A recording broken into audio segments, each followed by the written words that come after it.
All right, hello and welcome. Today we've got a really cool personal story for you. It's all about growth. And I'm not just talking about plants. This is about a passion project that really took off in retirement, and in the process solved a problem a lot of us have. So let's just dig right in.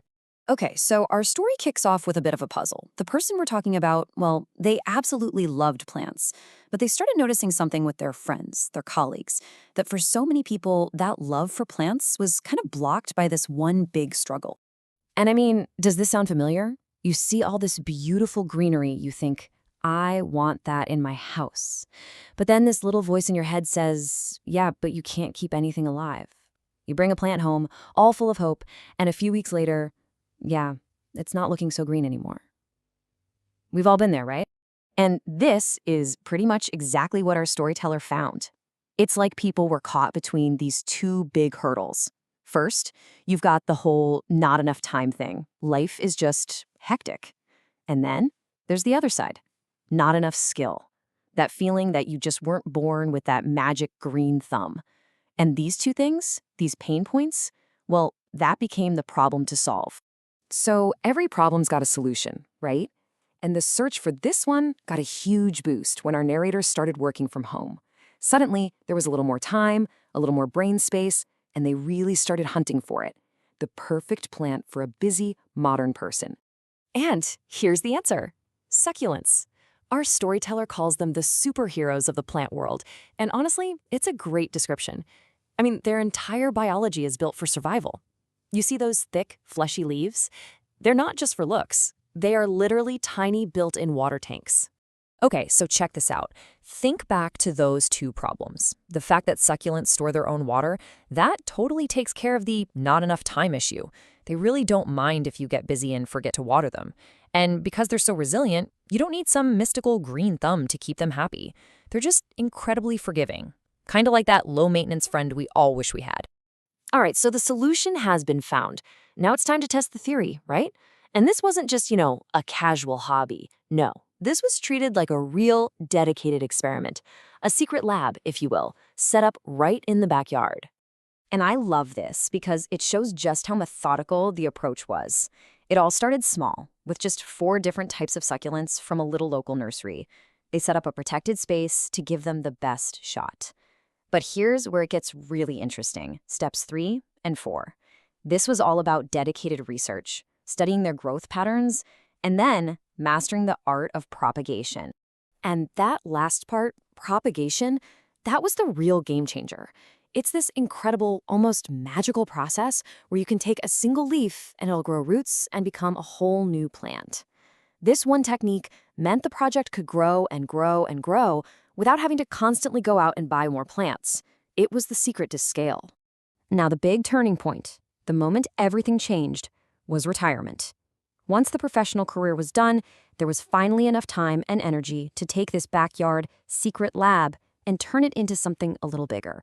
A small venture that was designed to pay for itself. And, maybe most importantly, to just be joyful. In this quote, this really gets to the core of the whole thing. The point was never to build some giant business. Nope. The goal was to keep it fun, to hold on to that passion and that personal connection. It's such a great reminder, isn't it, that success doesn't always mean getting bigger and bigger. Yep, 1. The entire operation is run by just one person. And that was totally on purpose. It wasn't an accident.